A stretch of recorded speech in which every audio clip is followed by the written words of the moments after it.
Welcome everyone to the HP Global Employee Ownership Podcast series. Today we are talking about radical autonomy, and Bob and Stacy will be answering some of the questions that have come up from the recent rollout about radical autonomy.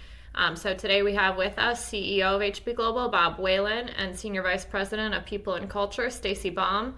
Just a few housekeeping items before we get started. We recognize that this podcast is available to the general public, but we just want to say that the views expressed in are in the context of HB Global and may not apply to broader audiences. With that, Stacy, take it away. Bob, I wanted to talk to you a little bit today about some recent messaging you've done to our team members around radical autonomy. So that's something autonomy is not new in your messaging to the organization. The rollout and concept of radical autonomy is. And I've gotten some feedback from some of the employees that there's a little bit of confusion around what does it really mean from the intent and how it impacts them. And if it is contrary to or conflicting with the way their teams at different divisions are actually rolling out process. So that's a little bit about what I want to talk with you today. Okay.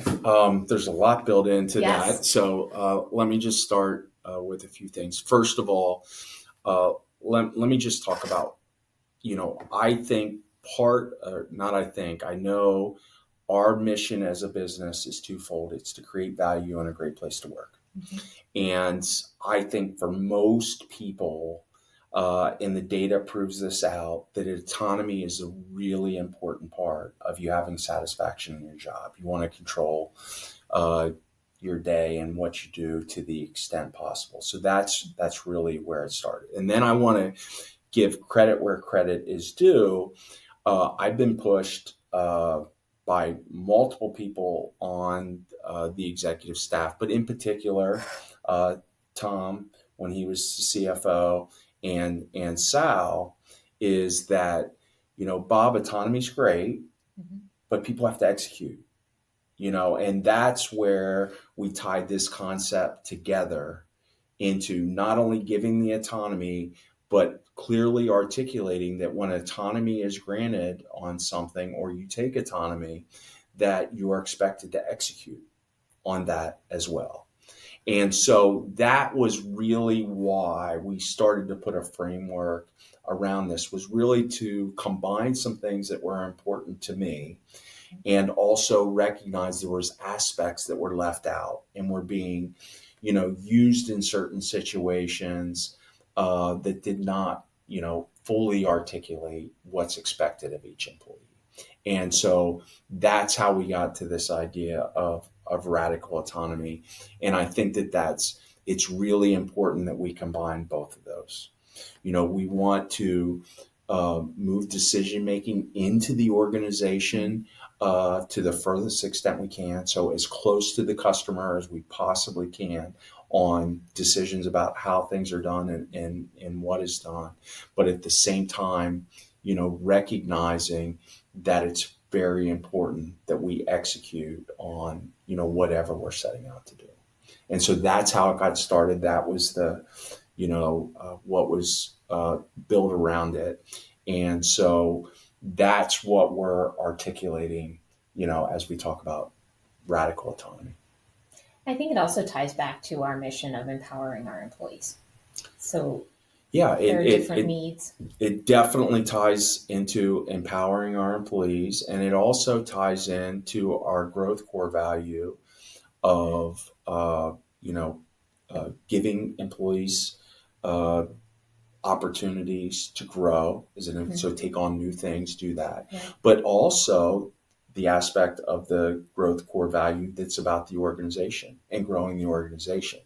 And if we're going to grow and thrive and take on more things as an organization, we need more people, that are able to do those things effectively, so it allows the organization to scale.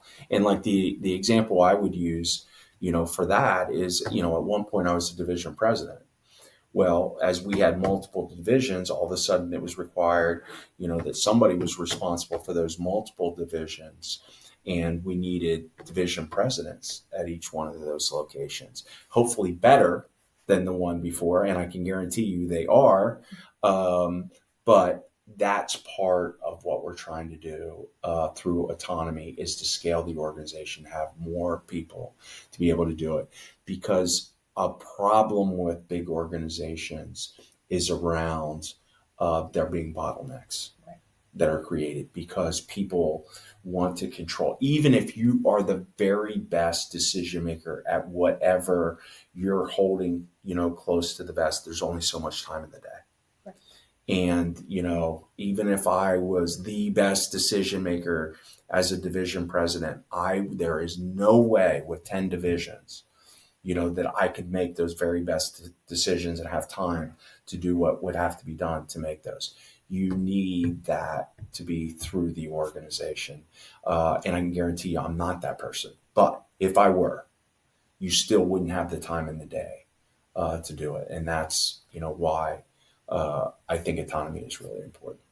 I like the comments around avoiding bottlenecks. I think it is really important to our business, not just where we are today, but for the future.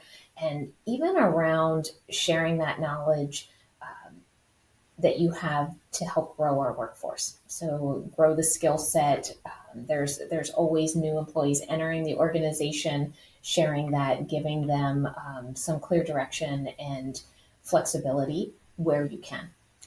Yeah, and I think, most people want that. They want that flexibility to do those things. And I think it's just really important, that we articulate and communicate between, an employee and their supervisor about, where that decision is going to make, what are the parameters of that decision. We give, a lot of autonomy to our division presidents to make decisions on what they invest in, where they're going to spend their money. But there is a threshold that over and above, that they've got to give approval. Now, we're not in the habit of, when our division presidents have a need, and rejecting those things. But it is part of our process that there is a threshold for that decision making. And that really, it may not be as formalized in every single thing.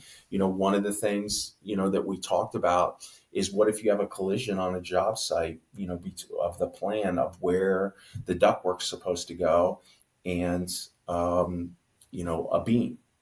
Well, in special projects, you don't have anybody to go to. You're going to have to figure that out for yourself for sure. On a bigger construction job or a industry that has more regulation, you may have to, run that up the flagpole to engineering. And in fact, there are bottlenecks in those situations, but you're required to do it.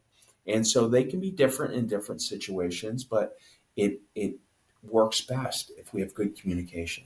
Right? Within the Communication and organization collaboration is important. To make that work. So, Bob, you've shared before, as an individual employee in your career, autonomy was really important to you. Yes.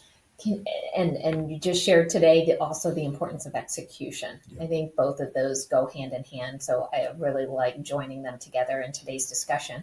Can you share a story from early in your career? I can. It's a little embarrassing, but true. When I was in college, I worked for a company, College Pro Painters. And so you had a bunch of college kids that got contracts to paint houses. And so the lead on each one of those houses had the autonomy. You basically, knew what you were painting and, how many hours were in there and the materials that you had to do the job. But other than that, you basically, had the autonomy to do it in whatever manner you wanted with the crew you had. And of course, as I do now, love autonomy, and I loved it then, but I was not very skilled at exerting that autonomy. And I just remember this one house we painted is we were way over hours. We were all over the place. We would do this part and then that part and then jump back over here and do that. And they're out checking the job when it's all over, and we have a whole faucet that hadn't been painted, and all of that stuff. And that's where the second piece of this. Yes, I had the autonomy to do that however I wanted. We had training on what the best practices were relative to how you go about organizing your day on that job. But I decided not to follow it because of, wanting to decide how to do this myself. And I needed to be, in essence, held accountable. And the way that worked is you only got paid for the number of hours that were on the job. So we got held very accountable in how much we were paid to do that job.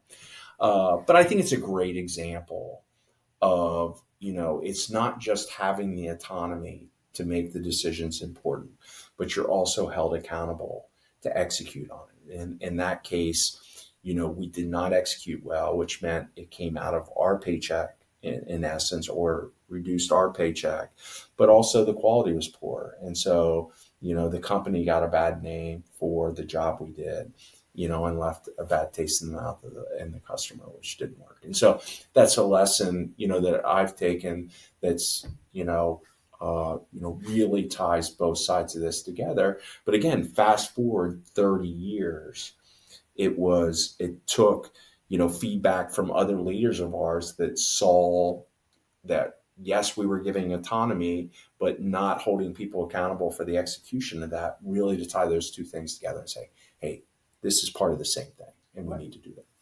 And I think the concept of radical autonomy in our organization ties a lot of things together. So I think it ties collaboration and teamwork together, as team is part of our core values, that we want to be able to say you have flexibility and autonomy to make certain decisions, but you still need to collaborate and you still need to do what's in the best interest of the team.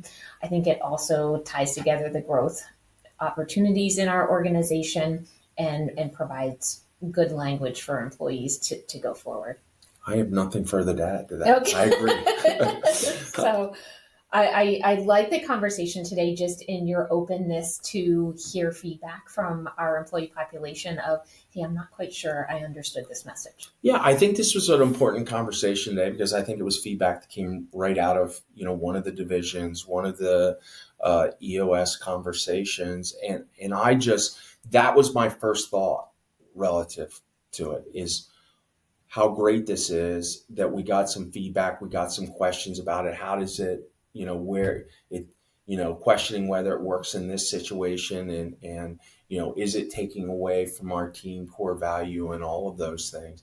And I think anytime you put out something like this, it takes a lot of conversation. How are you going to operationalize this, in the organization? What are the pros of doing it? What are the shadow sides? What are you trying to avoid? We're trying to scale. We're trying to give our organization an opportunity to grow. If not done well, it could reinforce individual behavior as opposed to team behavior, which we absolutely do not want to do. And so I think it brings it all together to say, this is the standard we want to live by. If we're going to do this effectively, we need to talk to each other. We need to have conversations. This is what we're trying to accomplish. Now let's talk through the specifics. There's absolutely best practices out there that people should follow where they don't really have a lot of autonomy to do a job in a certain way. There's other things, that you have tons of autonomy in how you go about it. You want to use that brain power that you have to really do it the most effective way.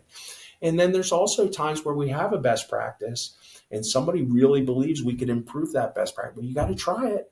Right. If you're going to make it better, it's not okay just to say we've always done it this way just because it's a best practice, but that takes communication and we've got to talk about it and get to the right spot. So I think like so many other things, it's how does this actually get put in practice, and communication is just, such a key component. And I think the more people that we can get to embrace and take responsibility, for our results, the better off we're going to be. Agree. Thanks, Bob, for all the conversation today around radical autonomy. The one last thing I'd like to hear from you and have you share with all of our team members is, from your seat as CEO, how you view your role and responsibility on communicating to the organization based around our mission, vision, core values, and what areas you find most important. Yeah. Thanks for that question, because honestly, I think maybe that's in level of importance is the most important thing I do for the organization. I have some specific tasks, that I do and play a role in financing the organization, the balance sheet of the organization, and doing acquisitions.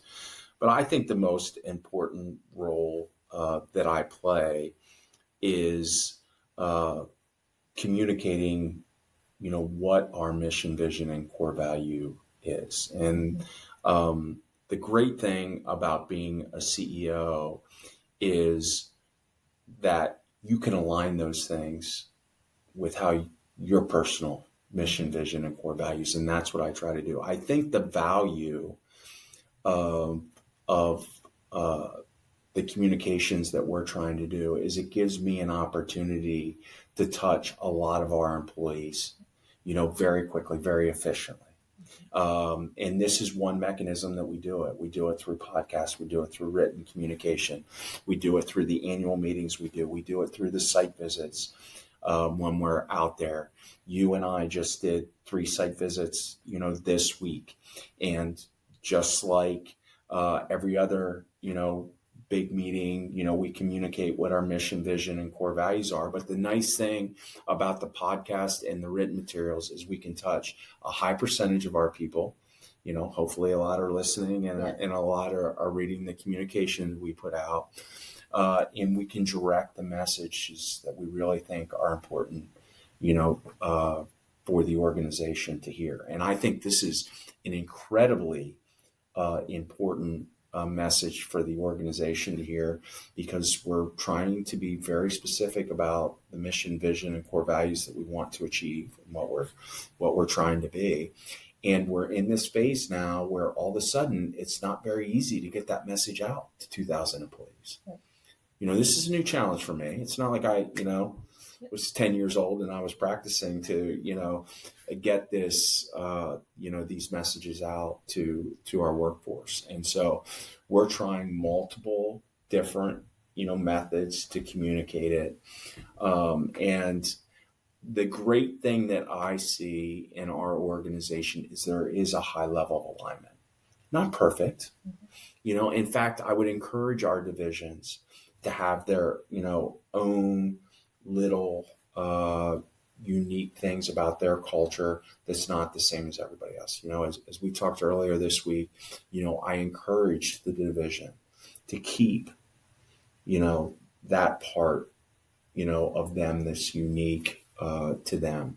But there's some commonalities that we want to have in every single one. And that's what my job is. My job is to try to get all of our employees to understand, what those most important aspects are of our mission, vision, core values, our culture, to understand what that is, and to make sure every employee is hearing that, not once, but a lot of times, so that we get to that, where everybody, is understanding what we're doing. And we've challenged, and then last year at the annual meetings, we challenged a lot of our employees, to know what our mission is, to know what our core values are. And our leadership is taking that seriously and getting the employees to embrace that and really, to live it every day. And we get feedback all the time about the consistency of the message that people from outside of our organization get from us. So I'm very proud of that. Okay. Well, I really appreciate you taking the time, Bob, on a daily, weekly, monthly basis. This is something that I think makes our organization very special. And I know you put a lot of time and energy into communicating and trying to have interaction with every employee. And I think it really makes us a better organization. So thank you for that. Well, thank you. Thanks, Bob and Stacy. If you have questions for Bob, we'd love to hear them and answer them in future podcasts. Feel free to submit them to eopodcast@hb-global.com, and we'll see you next time.